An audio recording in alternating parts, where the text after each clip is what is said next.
Hola, ¿qué tal? ¿Cómo estáis? Bueno, pues en este vídeo vengo a hablaros de la creación de interfaces gráficas de usuario utilizando Java Swing. ¿Qué es exactamente Java Swing? Bien, Swing es un paquete que pertenece a la librería estándar de Java y nos proporciona todas las clases, métodos, campos de clase, en definitiva todas las herramientas necesarias para poder crear interfaces gráficas de usuario, las denominadas GUI. Swing es la evolución de otro paquete que también pertenece a la librería estándar de Java y que todavía tenemos disponible, que es el paquete AWT. Este paquete AWT se incluyó en la versión 1.0 de Java, es decir, lo tenemos disponible desde el principio, mientras que Swing se incorporó en la versión 1.2. ¿Qué diferencia hay entre estos dos paquetes, entre AWT y su evolución, el paquete Swing? AWT también tiene todas las herramientas necesarias para poder crear interfaces gráficas de usuario. El problema que tenía es que dejaba esa creación al sistema operativo donde se iba a ejecutar el programa, la aplicación, al sistema operativo huésped. Me imagino que sabréis que una ventana, un botón, un menú desplegable no tiene exactamente el mismo aspecto y el mismo comportamiento en todos los sistemas operativos. Por ejemplo, un botón en el que podemos pulsar es ligeramente diferente en Windows que en Macintosh, que en Linux. Y tampoco tiene exactamente el mismo comportamiento cuando presionas ese botón. Cada uno tiene sus propios efectos especiales. ¿Esto qué problema tenía? Tenía el problema que cuando un desarrollador Java creaba una interfaz gráfica de usuario, tenía que asegurarse de que funcionaba y se veía correctamente, si no en todos los sistemas operativos, porque eso era imposible, sí por lo menos en los más importantes. Es decir, tenía que comprobar que la interfaz gráfica se veía bien en Windows, en Linux, en Macintosh, etc. Esto, que era un gran problema, fue lo que vino a solucionar el paquete Swing. El paquete Swing, a diferencia de WT, lo que hace es pintar los elementos de la interfaz, botones, menús desplegables, ventanas, etc., sobre una ventana o un marco, como una especie de lienzo. Esto nos asegura de que aquello que estamos viendo se va a ver exactamente así en cualquier sistema operativo. Ya no había entonces la necesidad de probar esa aplicación gráfica en varios sistemas operativos. Se va a ver así en todos y no hay ningún problema. En el momento de grabar este vídeo que estáis viendo, julio del año 2019, Swing sigue plenamente vigente. Lo que ocurre es que como se incorporó en la versión 1.2 de Java, y de esto hace ya bastante tiempo, y la tecnología evoluciona de forma muy rápida, ya existe otra tecnología que lo está desplazando poco a poco. Sin embargo, en el momento de grabar este vídeo, insisto, están funcionando ambas tecnologías a la vez, Swing y una nueva tecnología. ¿A qué tecnología me refiero? Me refiero a JavaFX. JavaFX es la evolución de Swing y va a proporcionar a las interfaces gráficas de usuario elementos visuales mucho más ricos, con nuevos comportamientos. Se les puede llegar a aplicar incluso estilos CSS y, en definitiva, nos permite crear elementos más acorde con los tiempos que corren. Sin embargo, todo programador Java debe conocer el paquete Swing, incluso aunque en un futuro a medio plazo pueda quedar obsoleto. ¿Por qué? Pues porque ya hay creadas millones de aplicaciones Java y que están funcionando por ahí, que fueron construidas utilizando el paquete Swing. Si eres un buen programador Java, debes conocer la librería Swing por si en el futuro tienes que modificar, reparar o escalar una de estas aplicaciones que ya están funcionando. Bien, este paquete Swing, ¿exactamente qué clases lleva? Muchísimas. Lleva muchas clases en su interior. Fijaros que el nombre del paquete es Javax Swing, es decir, le incluyen una X. El paquete AWT, al que sustituyó Swing, por decirlo de alguna forma, no lleva esa X. ¿De dónde viene esa X? Esa X viene de Extended. Se supone que las clases que tenemos dentro de este paquete Javax Swing son clases extendidas de las que venían ya en el paquete Java AWT. Por ejemplo, en el paquete Java AWT tenemos la clase Frame para construir una ventana principal, mientras que en el paquete Javax Swing tenemos la clase JFrame. Todas las clases que pertenecen al paquete Swing vienen precedidas de la letra J. Por ejemplo, JFrame, también JButton, también JMenu y así con muchas otras. La clase JFrame hereda de la clase Frame y esto pues implica que toda la funcionalidad que encapsulaba la clase frame, es decir, todo aquello que podíamos hacer con la clase frame lo podemos hacer también con JFrame, ya que hereda de frame más nuevas funcionalidades que se incluyeron en esta clase JFrame. Y así en general ocurre con todas las clases del paquete Javax Swing. Suelen heredar de clases que ya existían antes para tener toda la funcionalidad que tenían aquellas clases, más funcionalidades propias que incorporan ellas mismas. Cuando vamos a crear una interfaz gráfica utilizando el paquete Swing, lo primero que debemos hacer es crear una ventana principal, y será en esta ventana principal donde tendremos un contenedor y donde tendremos los diferentes elementos de la interfaz, menús, botones, etc. Para crear una ventana principal vamos a utilizar la clase JFrame. ¿Qué características tienen estos JFrame o frames o ventanas? Suelen ser sinónimos. Cuando leáis un libro y veáis la palabra frame, pues es ventana o marco. JFrame, pues es ventana o marco también, pero hablando del paquete Swing. Bueno, pues ¿qué características tienen estas ventanas? La primera de ellas es que nacen invisibles. Se necesita utilizar el método setVisible para que estas ventanas sean visibles. La segunda característica es que nacen sin tamaño. Se necesita utilizar el método setSize para darles tamaño. Y la tercera característica es que debemos indicarle a nuestra aplicación qué debe hacer si se cierra una de estas ventanas. ¿Por qué? Yo puedo crear una aplicación gráfica que tenga una única ventana, pero también puedo crear una aplicación gráfica que esté compuesta por varias ventanas, por ejemplo, 3 ventanas, 4 o las que sean. Debo especificar a mi programa qué debe hacer si yo cierro una de esas ventanas. Bueno, en concreto debo especificar qué debe hacer si cierro cualquiera de las ventanas. Quizás, si cierro una ventana, la aplicación no debe terminar, simplemente debe cerrarse esa ventana. Pero quizás, si cierro la ventana principal, entonces la aplicación sí que debe de detenerse, sí que debe de finalizar. Bueno, pues esto también es lo que debemos indicarle a un JFrame. ¿Qué hacer si cerramos esa ventana? Vamos a ver con un ejemplo muy sencillo sobre código cómo utilizar este paquete Javax Swing, cómo crear una ventana principal y cómo sería todo esto sobre código. Así que vamos a ello. Bien, vamos a crear una aplicación gráfica que va a estar formada por dos clases. La clase principal con el método main y una clase independiente que se va a encargar de construir esa ventana. No es la única forma de crear una interfaz gráfica de usuario, pero quizás sea la más clara para una persona que está aprendiendo Swing, que está viendo Swing por primera vez. Así que botón derecho sobre un paquete que tengamos creado en Eclipse dentro de un proyecto, New, Class. Voy a empezar por crear la clase principal.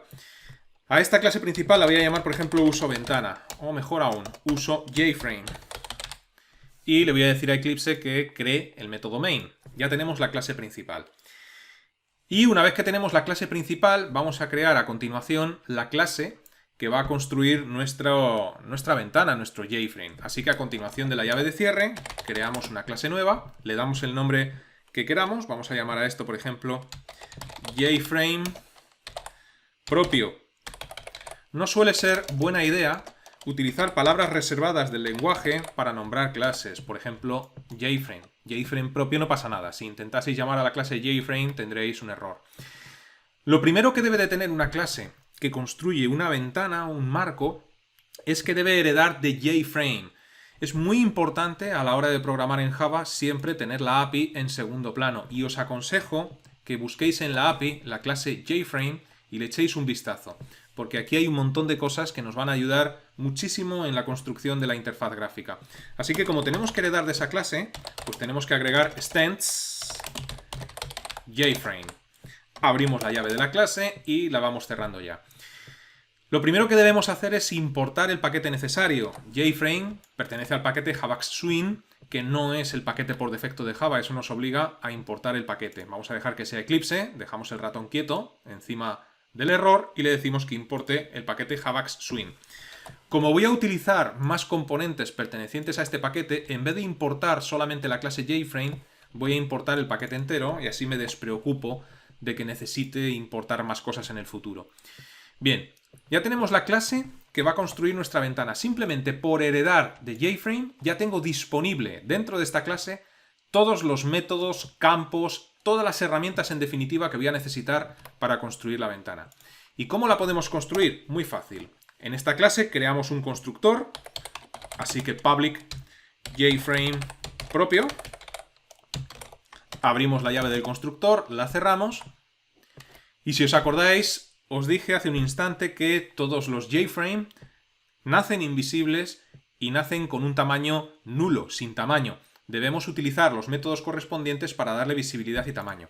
Si vamos a la API, observar que la cadena de herencia de la clase JFrame es muy larga. Eso quiere decir que dentro de esta clase tengo muchísimos métodos disponibles que voy heredando de frame, window, container, etc. para poder utilizar. Hay dos concretamente que pertenecen a window, si no recuerdo mal, que son los métodos setSize y setVisible, que nos van a permitir darle tamaño y visibilidad. Si vamos a continuación de los métodos de la propia clase, pues aquí tenemos una lista de todos los métodos que estamos heredando de component, los que heredamos de container. Vamos a ver los que heredamos de window. Fíjate que aquí tengo setSize, este es el método que necesito utilizar para darle tamaño, y el método setVisible. Este es el método que necesito utilizar para darle visibilidad. Teniendo en cuenta esta información, bueno, pues aquí le decimos setVisible y este método nos va a pedir un parámetro. Por cierto, en la API de Java, si tienes dudas de cómo se utiliza un método, haz clic en él y la API te lleva a la descripción y puedes ver que, por ejemplo, este método recibe por parámetro un boolean. Eso quiere decir que recibe por parámetro true o false. Muy sencillo. True para hacerlo visible, false para hacerlo invisible. No tiene más historia, ¿no? Así que, volviendo al código, aquí le diríamos true y con esto pues ya lo hemos hecho visible. Y el otro método es el método setSize, que sirve para darle tamaño. Si volvemos otra vez a la API, fijaos que setSize está sobrecargado. Hacemos clic en un método setSize, nos llevará a la descripción y fíjate que me pide un ancho y un alto. Dos parámetros de tipo entero para dar tamaño a la ventana. Bueno, pues aquí le decimos setSize y le damos un ancho, pues por ejemplo 450, y un alto, pues por ejemplo 200. Y ahora hay una cosa muy importante que debéis tener en cuenta a la hora de crear ventanas, y es que el método setVisible debe estar siempre al final. Acostumbraros a esto. La instrucción para hacer visible al JFrame debe ser siempre la última. Cuando incluyamos botones, cuando incluyamos menús desplegables, cuando incluyamos cualquier tipo de componente, siempre irán estas instrucciones antes del setVisible. ¿Esto por qué? Pues porque no es capaz de refrescar. Es decir, si yo antes de incluir botones, menús desplegables, etc., lo que hago es hacer visible el marco, una vez que el marco está en pantalla, ya no es capaz de cargar de forma dinámica esos menús, esos botones, en definitiva todos los componentes Swing que quiero que aparezcan en la interfaz. El proceso sería al revés. El proceso es primero cargar cuando el JFrame todavía no está visible todos esos componentes y una vez que está todo cargado, hacerlo visible para que no haya que refrescar. Así que aunque de momento nuestra aplicación gráfica no tiene ningún elemento, pues ya voy a adquirir buenas costumbres y el setVisible lo voy a incluir al final. Y luego también había que darle un comportamiento. Aunque esto lo voy a dejar para el final. En principio con esto sería suficiente. Ya hemos creado una ventana con Swing. Tampoco es demasiado complicado. Lo único que hay que hacer ahora es crear una instancia perteneciente a esta clase y con eso sería suficiente. Y esa instancia la vamos a crear dentro del método main. Es decir, dentro del main, pues JFrame propio. A continuación, nombre que le quieres dar a esta instancia u objeto que pertenece a la clase JFrame propio, vamos a llamarle por ejemplo mi ventana, igual a new JFrame propio. Y ya está. Si guardamos cambios y ejecutamos el programa, vamos a tener ya nuestra primera aplicación gráfica. Y aquí está. Tan solo consta de una ventana principal. Pero es así como se construye. ¿Ahora qué habría que hacer? Bueno, podemos hacer muchas cosas. Fijaros que por defecto una ventana, si no le indicamos lo contrario, aparece situada en el vértice superior izquierda. A lo mejor quieres que la ventana aparezca en el centro de la pantalla. ¿Cómo conseguimos cambiar la ubicación de una ventana? Fijaros que acabo de cerrar la ventana, hago un breve inciso, pulsando en la X, sin embargo, el programa de Java sigue en ejecución y así nos lo indica la consola de Eclipse. Es decir, he cerrado la ventana, pero el programa sigue corriendo, sigue consumiendo recursos. La aplicación no ha terminado. Para que la aplicación termine de momento, debo de pulsar en el botón de Stop. ¿Por qué ocurre esto? Esto ocurre porque aún no le hemos dicho a nuestro JFrame qué debe hacer cuando cerramos la ventana. Si debe de continuar en ejecución, si debe de terminar la aplicación, si debe de hacer cualquier otra cosa. Pero antes de eso, como os decía, vamos a ver si somos capaces de cambiar la ubicación del JFrame. Para eso nos vamos a la API y buscamos otro método, que es el método setLocation, que nos va a permitir ubicar esa ventana donde queramos. No recuerdo ahora exactamente a qué clase pertenece setLocation, ya que la cadena de herencia, como hemos visto antes, es bastante larga, ¿no? Voy a utilizar el buscador del propio navegador para localizar rápidamente el método setLocation. Bueno, pues pertenecía también a la clase window. Bien, si hacemos clic en setLocation, la API nos lleva a la descripción y nos dice que este método pide por parámetro dos valores, quería decir, de tipo entero. La posición en el eje de las X, es decir, la posición horizontal dentro de lo que sería nuestra pantalla de esa ventana, y la posición en el eje de las Y, la posición vertical. Y son dos parámetros de tipo entero, como podéis ver.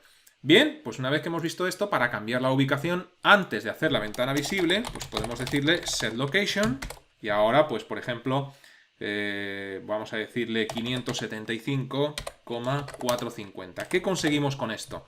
Conseguimos que la ventana esté 575 píxeles hacia la derecha, partiendo del vértice izquierdo de la ventana, es decir, contando píxeles, pues en el 575, y contando desde el lado superior de nuestra ventana 450 píxeles hacia abajo. En ese punto en concreto aparecerá la ventana. Si guardamos cambios y volvemos a ejecutar el programa, pues vemos que efectivamente así es. Si cierro la ventana, el programa sigue en ejecución. ¿Cómo le digo que cuando yo cierro esta ventana principal, el programa termine? Pues eso lo conseguimos con un campo de clase perteneciente a JFrame. Si volvemos a la API, vamos otra vez hacia la clase JFrame. Esta clase pues tiene una serie de campos de clase. Vamos a ver si los localizo rápidamente. Aquí está, en Field Summary. Y dentro de estos campos de clase, pues tiene los propios y los que hereda de otras clases. Bueno, pues concretamente estamos heredando unos campos de clase de window constants que son DisposeOnClose, DoNothingOnClose, ExitOnClose, HideOnClose. Estos campos de clase determinan qué comportamiento debe tener la ventana cuando estos se cierran, ¿no?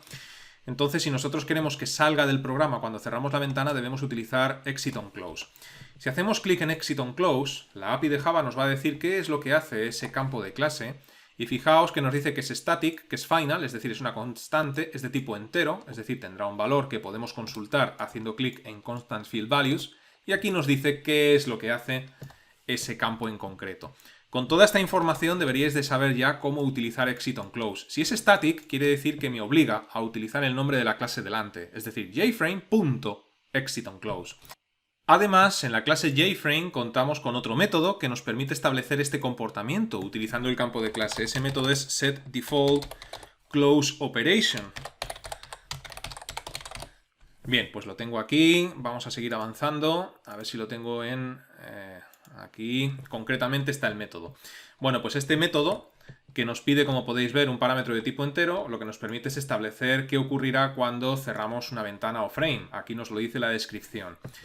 Es de tipo void, no devuelve absolutamente nada. Bueno, pues con esta información, ¿qué haríamos? Iríamos a nuestro código y a continuación del método main, pues utilizamos el nombre de instancia, punto, y ahora el método setDefaultCloseOperation, y ahora aquí cuando me pide el parámetro de tipo entero, es donde utilizo el campo de clase jframe.ExitOnClose, este campo estático. Esta es la forma de decirle a una aplicación gráfica que cuando hacemos clic en la X, el programa debe de salir, debe de terminar.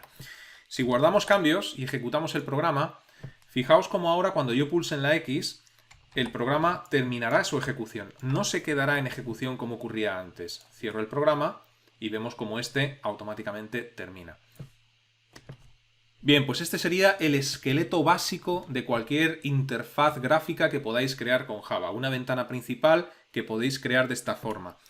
Os dije al principio que no es imprescindible crear una clase independiente para construir ventanas. Lo podríamos haber hecho todo dentro del método main. Sin embargo, yo veo que es mucho más claro hacerlo de esta forma.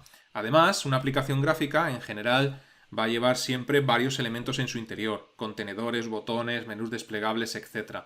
Si lo haces todo dentro del main, cuando la aplicación gráfica se va complicando, el código va quedando cada vez más complicado de interpretar, de depurar, de leer, etc. Es mucho mejor utilizar una clase para crear estas ventanas. Esto es lo que se llama en programación modularización, es decir, siempre debes intentar que tus aplicaciones, no solamente las gráficas, en general, estén divididas en pequeños módulos o clases para que a la hora de escalar esa aplicación o de depurarla sea mucho más fácil.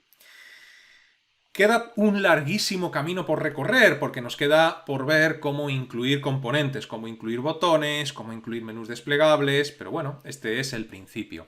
Y para terminar el vídeo me gustaría comentar algo. Cuando tengo que impartir este contenido en una clase presencial, también de forma online, pero en una clase presencial es mucho más exagerado lo que os voy a decir. El alumno siempre se queja amargamente. Cuando el alumno ve todo lo que hay que hacer para construir simplemente una ventana y la complejidad que tiene, las clases que debe de utilizar, los conceptos que debe de conocer, concepto de herencia, concepto de qué es static, qué no lo es, modificadores de acceso, es decir, hay que saber muchas cosas ya para construir una simple ventana.